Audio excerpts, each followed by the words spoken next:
बिस्मिल्लाहिर्रहमानिर्रहीम। अस्सलाम वालेकुम वरहमतुल्लाहि वबरकातुहू। यूट्यूब पर हम इंग्लिश के आसान असबाक पढ़ा रहे हैं। आज हम इस सिलसिले का लेसन नंबर 32 पढ़ाएंगे और ये सबक असल में उन दोस्तों के लिए तैयार किया गया है जिन की इंग्लिश बिल्कुल ज़ीरो है, इंग्लिश के बारे में वो कुछ भी नहीं जानते। इससे पहले हम उनके लिए 4 असबाक तैयार कर चुके हैं। आज उनके लिए ये सबक नंबर 5 है। मजमूई तौर पर जो इंग्लिश के कोर्सेज़ हम यहाँ पढ़ा रहे हैं और असबाक पेश कर रहे हैं, उस सिलसिले का ये सबक नंबर 32 यानी लेसन नंबर 32 है। ये लेसन ख़ास तौर पर उलमा, हुफ़ाज़ और मदारिस के तलबा और तालिबात के लिए तैयार किया गया है जिन्होंने इंग्लिश बिल्कुल भी नहीं पढ़ी। उम्मीद करते हैं कि आज का सबक सुनकर उनकी इंग्लिश की मालूमात में इजाफ़ा होगा और वो इन 5 हरूफ के बारे में बहुत कुछ जान लेंगे। आपसे ये भी दरख्वास्त है कि आप एक कॉपी बना लें और उस कॉपी पर ये 5 असबाक में आए हुए इंग्लिश के हरूफ जिनको लेटर्स कहा करते हैं वो लिख कर हमें व्हाट्सएप भेज दें। हम उनका काम चेक करेंगे और अगर कोई चीज़ इस्लाह तलब हुई तो उसकी इंशाअल्लाह इस्लाह भी कर दी जाएगी। तो आइए आज का सबक मुलाहिज़ा करते हैं।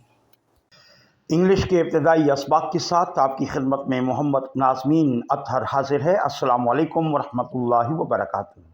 इंग्लिश के इब्तदाई असबाक के सिलसिले का ये 5वां सबक या लेसन नंबर 5 हम आज पेश कर रहे हैं। हमारा आज का लेटर यानी आज का हर्फ है ई। आप जानते हैं कि इंग्लिश में 26 लेटर्स यानी 26 हरूफ हैं और 5वां हर्फ ई है। ये ई जैसी आवाज़ पैदा किया करता है, लेकिन इसके साथ साथ ये लेटर, ये हर्फ वाविल भी है। इंग्लिश में 5 वाविल्स हैं, 5 वाविल्स हैं इंग्लिश में, और उनमें ये दूसरा वाविल है। पहला वाविल ए है, जो सबसे पहला हमने लेटर, सबसे पहला हर्फ पढ़ा था ए, वो भी वाविल है। और ये लेटर, ये हर्फ ई, ये भी वाविल कहलाता है। वाविल ऐसा हर्फ होता है जो ज़बर, ज़ेर या पेश की आवाज़ पैदा करने में हमारी मदद करता है। अगर ये वाविल इंग्लिश की ज़ुबान से निकाल दिए जाएं तो इंग्लिश के हरूफ से आवाज़ नहीं पैदा हो सकती। लिहाजा इंग्लिश के जितने भी हरूफ हैं 26 लेटर्स, वो इन 5 लेटर्स, इन 5 हरूफ के मोहताज होते हैं। और जब ये हरूफ उन बाकी 21 यानी 21 हरूफ के साथ मिल जाते हैं तो वो तमाम के तमाम 21 हरूफ कोई ना कोई आवाज़ पैदा करने में अपना अहम किरदार अदा करते हैं। तो वाविल अगर ना हो तो बाकी 21 हरूफ अपनी आवाज़ पैदा करने से कासिर रहते हैं। तो ई की एक आवाज़ है ई, लेकिन ज़रूरी नहीं कि हर जगह पे ई जैसी आवाज़ ही पैदा करे। ये ज़बर जैसी आवाज़ आमतौर पर पैदा करता है। मिसाल के तौर पे हम पेन बोलते हैं, तो पेन में जो पी यानी पे के ऊपर हमने जो ई की आवाज़ पैदा की है, पेन, उससे बना। तो पेन लिखते हुए हम ई का इस्तेमाल करेंगे, एक तरफ पे, एक तरफ नून और दरमियान में ई।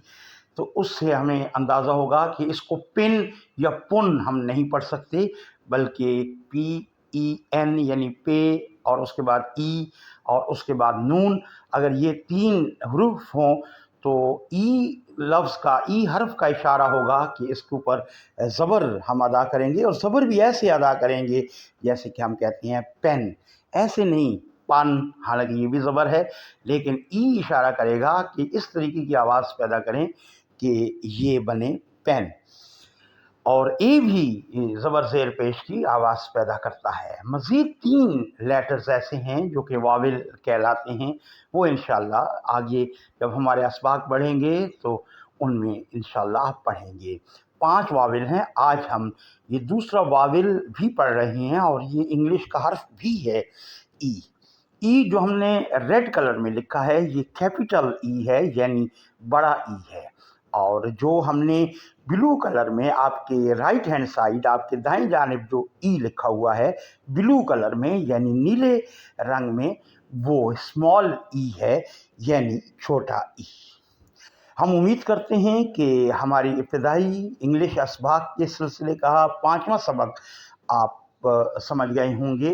انشاءاللہ اگلے سبق کے ساتھ دوبارہ حاضر ہوں گے۔ اس وقت تک کے لیے محمد نازمین اطہر آپ سے اجازت چاہتا ہے۔